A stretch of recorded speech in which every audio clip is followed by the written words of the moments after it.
Hello, everyone, and thanks for joining us here in the Rochester Press Box. Bill Pucko with Tariq Spence. How you doing, man? Fantastic. Looking forward to spring baseball. Looking forward to NBA playoffs, NHL. There's a whole bunch of things to watch. You know, rolling into May, which is arguably one of the great months on the sports calendar. So, and so much excitement to them. Like you got football, you got USFL football, you got NFL football, camps, all these other different things going on at once. Plus, we're getting outside, which is great.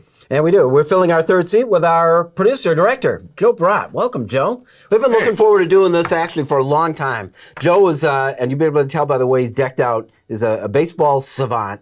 And thanks to listening to us each and every week, I think has become really knowledgeable in some other areas too. Although, is it illegal to have a Pirates hat with a Red Sox jacket? Is that illegal? Pat Duffy has raised that question a few times, but no, it's perfectly acceptable. Okay. All right, fine. Continue on. Pat is off. Yeah, that's going to have to substitute for the uniforms that Pat usually decks out for us. So look, let's talk NBA. We've been waiting for months for, the setup has been great in the NBA playoffs, and now that they've begun, and right out of the gate, we have one of the all-time great finishes. Oh, well, listen, I know you're talking about Boston. I know you're talking about Brooklyn. And boy, look at the storylines. First of all, New York, Boston again. This whole Kyrie Irving situation with the fans flipping them the bird. Then a lot of people going after the fact that Kyrie had a right to do that with what he was getting from the fans. That goes to another debate. Then the way the game ends with Jason Tatum and his spinning layup with time expired at the end just adds to the Celtic list of fantastic games in playoffs. This is going to be fun. Like, this is one of those. I'm a Knicks fan through and through.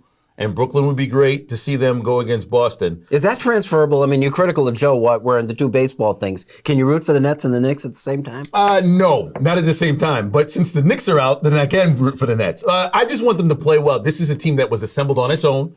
Very good roster, very good players. You got KD, you got Kyrie Irving. Can they get the right thing moving forward with Steve Nash as the head coach? I don't know. This is going to be, and for Boston, the money's on the line too. Remember, this team has been assembled and reassembled quite a few times. Best defensive player of the year right now, Marcus Smart. You've got Jason Tatum as well. You're out without Williams. I know that's going to be a tough one for you, but Horford played well in that first game. Jaylen Brown still yet to emerge in this series, so we'll see. Team may come back, and there's a lot. The argument of the Celtics is like it's a team. You don't see this in the NBA these days. It's a team that's built on defense. Yes, and plays well and hard. And there was a lot of transition with the coaching change this year, but it seems to have worked. Now, the biggest problem here is how much of this dynamic is really going to affect some of the off-the-court stuff with Kyrie and the chants and everything for Brooklyn. Brooklyn took a hard loss in that first game. Can they come back in this series and make a series of this in Brooklyn? Remember, they still want to play those games there. So that's going to be so. Well, look, you said fun. Debate for another time. I'd like to have it, Sure. while it's fresh. Let's go that. How much these days is a professional athlete required to take from a fan base? And I think Kyrie Irving's situation will change this. I understand he got fined, and I get that because that's the rule of the moment. $50,000. But I do believe, especially in blue-collar towns where you have had fans over decades been able to get away with anything and say anything. And over the last few years, you've had NBA players have fans escorted from arenas, from the sideline. This person's got to go. So now you're starting to shift this a little bit where athletes can say, all right, fine, yeah, say what you want, say what you want. Yes, I'm a millionaire, I'm a billionaire, whatever it may be. But now we're starting a lot of people defending Kyrie saying, hey, listen, Boston has been giving this to players for years. Why can't a player give it back? And you've seen that now. So I'm not sure if this is going to change the tide for what athletes can say back to fans. But I do think that athletes do have a right to say what they want back. He just took it a little bit Does it change that there's some justification on Boston's side? This is not just a guy. Okay. This is a guy who put it to that franchise. And so I get this. This is sort of like the moment where Kyrie Irving went to Boston for that brief moment and said, hey, listen, I want to finish my career here. There are the emotions of that are running through this forget you Kyrie thing. And I get all of that. But we have to move on. And I understand that too. You just want to beat the series. You want to beat the guy who promised he'd be with you for the rest of his career because we're that petty in sports. We carry the pettiness for years. Look at Yankees, Red Sox, look at Duke, North Carolina. Like we carry this pettiness for years, and this is just another chapter in that. So Boston, New York, that factor, the fact that he was in Boston, promised that he wanted to finish his career here. Next thing you know, he's off to Brooklyn and playing with Kevin Durant. All of that mixed in together makes this first round series that much special. Yeah, that's it. It's funny. There's all these other series going on. This is the only one that really we're dealing with. This is the Rochester Press Box. Tariq, Bill, and Joe Bradt joining us here, and we'll be back talking Buffalo Bills.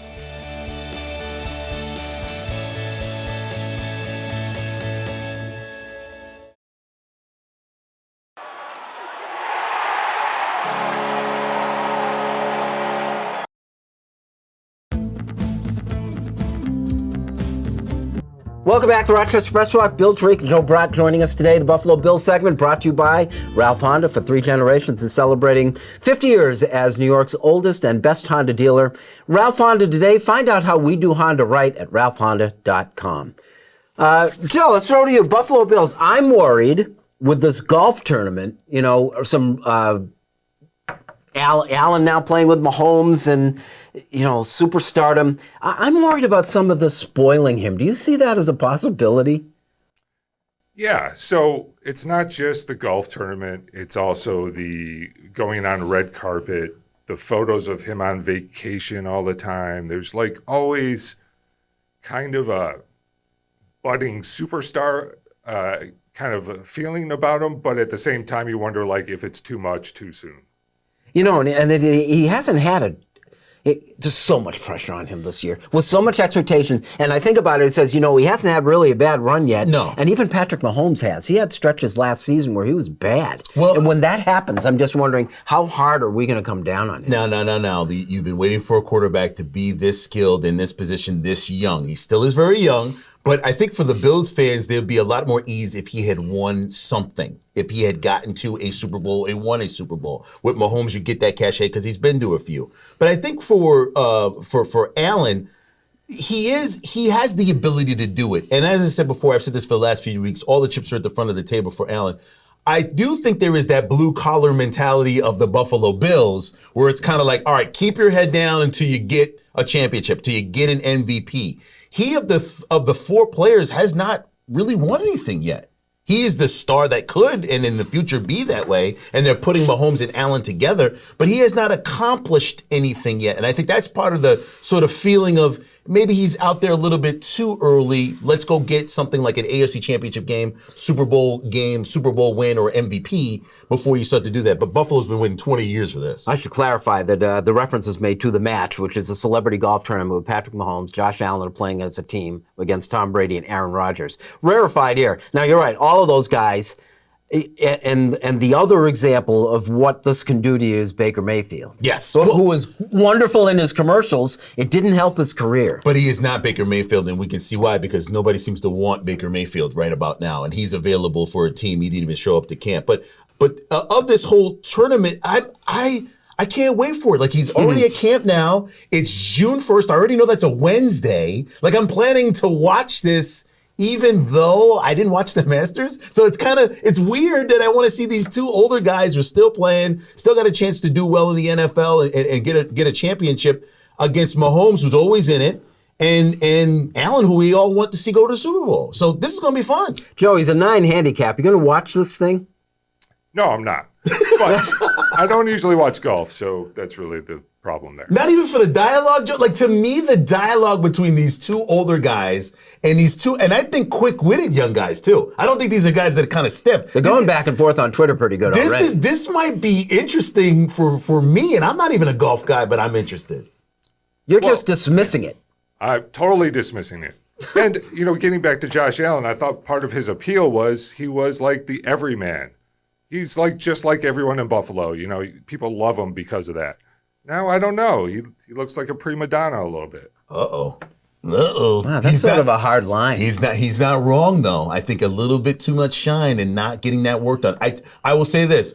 Would you feel the same way if he had won the last 2 years, Joe, in the Super Bowl? Oh, Super Bowl champs can do whatever they want. Come on, Tariq. Yeah, see, there you go. Well, I think he's being a little harsh on the guy. You got to have I the said, if results. you're playing for Buffalo, it's a blue-collar team and all the rest of the stuff that comes with being part of Buffalo, says you got to let him breathe. Yeah. And once again, he is young. He's going to enjoy it. He is on vacation, but that's what young people do. They tweet about their vacations. This is part of the legacy. He's got to come back to Buffalo and deliver in about 8 months from now. This is the Rochester Press Box, a segment brought to you by Ralph Honda. Like it or not, is next.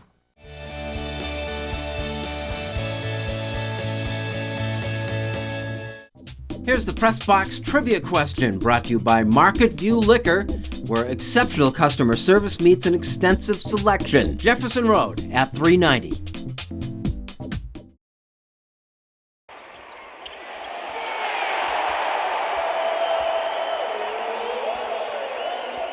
Everyone wants to get away. Well, it's never too late to plan ahead. Mike O'Brien, your getaway guy. This week's podcast, Cozy Cottage Getaways. And I'm giving away some travel books. Go to thegetawayguy.com.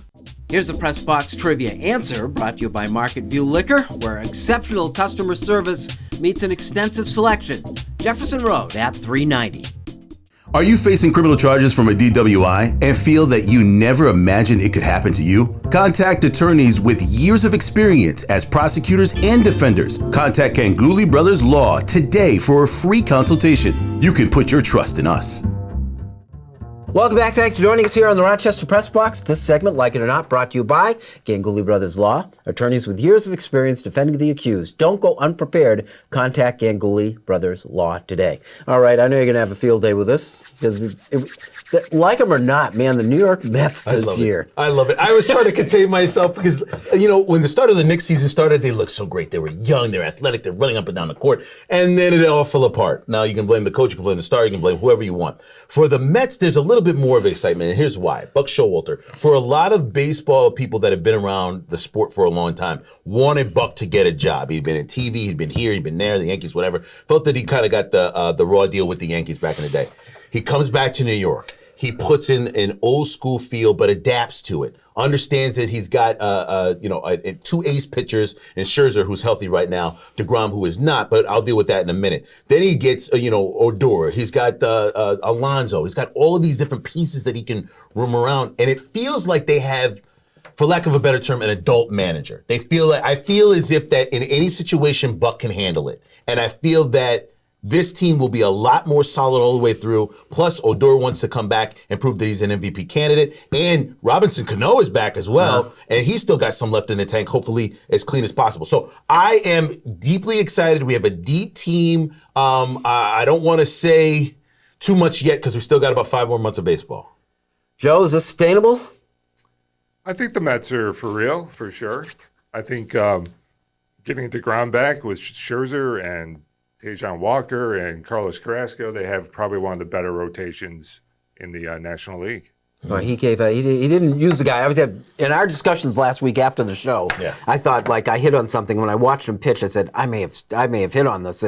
That Chris Bassett may be their best pitcher. Yeah, but it's so early in the year. Like you got guys that can produce and perform well that you weren't expecting. It's the sustainability. It is the fear that I have when you mentioned them. I'm like, okay, this looks great this week. Let's see how it is. You've got all of these sort of pieces moving around. I'm just happy Buck is there to manage it. I think before the managers were not up to snuff. Now he is. Yeah, to get back, again, he's a guy, he's an old school guy, like you said, who's adapted with the times. I think the guy's got 20 years left of quality management left. Just give me one good year. A good year in the playoffs. Let's make a run at this, try to take the Dodgers out, and then get to a World Series. Joe, like it or not, Colin Kaepernick is still campaigning for a job.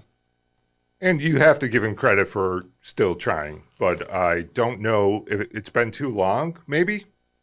Yeah. I don't know if he can just step right back into the NFL. Is there any sense that the time plays to his advantage here, though? I mean, you're putting some distance between him and now as some of the reason that people were against him.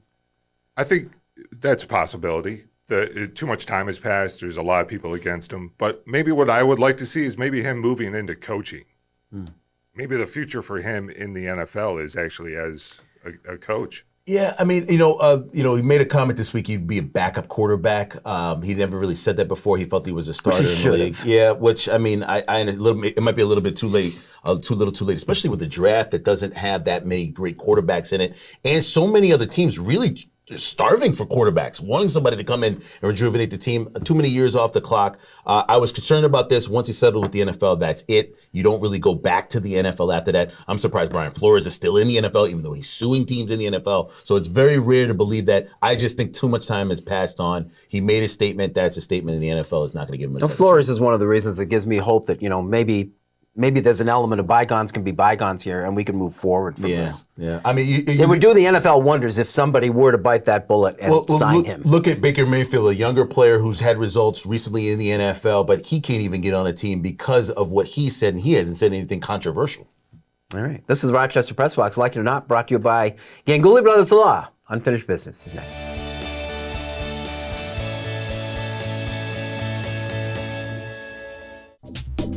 The Press Box Stat of the Week is being brought to you by McArdle's Restaurant in Fairport. McArdle's is open 7 days a week with dining available indoors and out, takeout and delivery. Come home to McArdle's.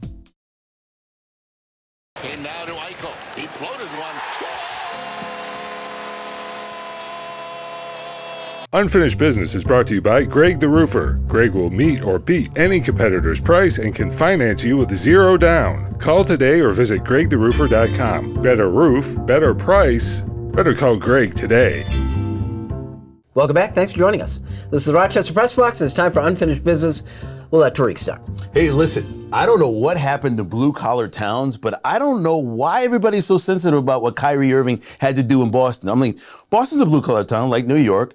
The words that have been said on corner streets every single day and people don't get upset about it and basically brush it off, it's not that big of a deal. This is a little bit different at his workplace, and understanding that fans in Boston and in New York have been giving the business to players for years. It's the hostile environment we love about sports. So why can't a player just give it right back every once in a while? Oh, wait, the cameras are on him all the time, and he's supposed to be setting the standards. He's the millionaire, blah, blah, blah, blah, blah. So you're saying paying thousands of dollars for a close enough seat so a player can hear what you have to say gives you the right to say anything you want? No. So players have fought back basically saying, I'm kicking this guy out of the arena. He went over the line. I'm not going to tolerate that. And they've been able to do that. So Kyrie Irving may have made a turn for athletes now saying back to fans whatever they want to say in a rival town. Do it in your hometown. Now you got a problem.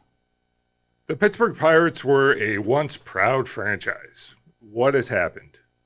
They're fielding a roster that most teams wouldn't even field at AAA level. They have a couple of prospects, but for the most part, they like to keep their prospects in the minors so they don't have to pay them right away. It's a sad turn of events for a city that dominated the 70s and had a little run at the end of the 80s and early 90s. Will it ever change in Pittsburgh? I don't think so, unless Major League Baseball steps in and forces teams to spend money. Why do the Pirates get away with a $30 million payroll when Max Scherzer himself makes more than that? It's time for Major League Baseball to step in and save Pittsburgh. Let's go back to Boston. They've been running the Boston Marathon since 1897. It is one of the great American sporting events. Back in 2005, Jacqueline Garreau served as the Grand Marshal. There was a ceremony that allowed her to break the tape at the finish to commemorate her victory 25 years earlier. It wasn't a recreation. It was a validation. Garreau led the entire race back in 1980, only to finish and find another champion being saluted. 1980 was the year of Rosie Ruiz. The then 26-year-old Cuban-American was what you might categorize as a casual runner. The year before, she scammed her way into the New York Marathon, following a late application filing by convincing the officials there that she was suffering from a brain tumor, which she wasn't. She finished well enough in that race to qualify for Boston the following spring, even though it was subsequently revealed that she shortcutted the New York course by taking a subway train to the finish. Ruiz was the first female to break the tape at the Boston Marathon in 1980, and for 8 days stood as the official winner of that race, even though she wasn't spotted by the other runners, hadn't turned up on video at any of the checkpoints, wasn't winded or sweaty at the finish, and couldn't recall details of the race. It was eventually determined that she had jumped into the 26-mile marathon with a half mile to go. Ruiz was stripped of the title and branded a cheat for life. Rosie Ruiz never publicly came clean. She took that she did it, how she did it, and why she did it to the grave in 2019. It's an example of human nature and kind of a shame that of the thousands upon thousands who have run the Boston Marathon, hers is the name most closely associated with it. That is our unfinished business, and that is our program. Tariq, as always, thank you very much. Why do we love cheaters so much? But I don't understand what it We love is. them, but boy, we sure do remember them. But we do. It's very interesting. There's one in every sport, every part of life, but we just love to just talk about cheaters. Joe, producer, director, host, you're the best, man. Thanks a lot. Thanks for having me on. And I think this qualifies me as a puckette now, right? Oh, I don't think I would use that. No. But thank you very much, Joe Bradt. Thank you for watching. We'll see you next week with the Rochester Press Box. What does that make me?